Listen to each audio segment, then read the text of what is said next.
at himayin natin ang tapatan ng Los Angeles Lakers at Minnesota Timberwolves. As expected, maganda ang pinakita ni Luka Doncic kahit mahigpit ang mga bantay nito. Pinakita niya na kung bakit siya ang second all-time sa average points per game sa playoffs NBA history. Nagtala siya ng 16 points sa first quarter at sina LeBron at Austin Reeves ay wala pang puntos, ganun pa man nabaon pa din ang Lakers 28-21 lead.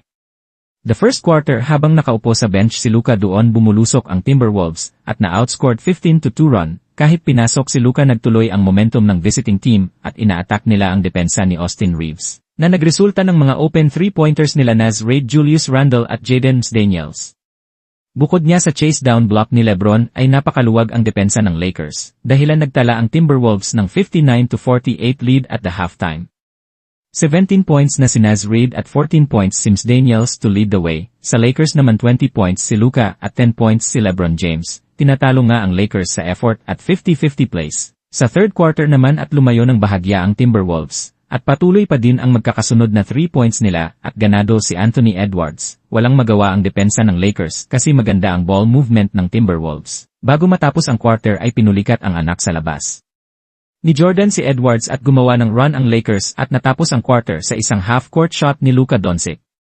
Sa fourth quarter naman inangasan ni Edwards si Luka sa kanya ng 3-pointer at tuluyang hindi nakabawi ang Lake Show sa game na ito mula sa solid na team effort ng Timberwolves at nasungkit ang unang panalo.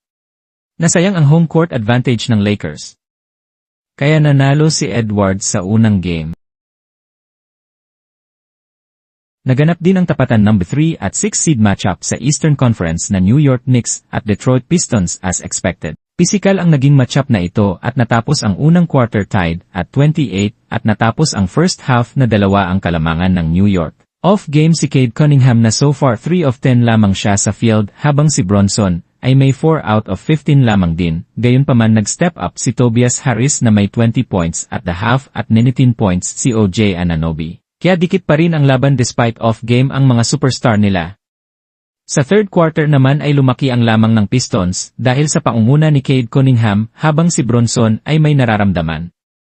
Sa fourth quarter naman naglamya ang Pistons at gumawa ng 20-0 run ang New York Knicks. Natalo na ang Pistons at tuluyan na nasungkit ng Knicks ang Game 1 sa score na 123-112. 34 at 8 assists si Jalen Brunson, 23 points, 11 rebounds, 5 assists at 4 steals si Karl Anthony Towns, 23 points, 7 rebounds and 5 assists si OJ Anunoby, 13.7 rebounds and 6 assists si Josh Hart. Kaya mkuha ang 1-0 lead in favor sa New York Knicks.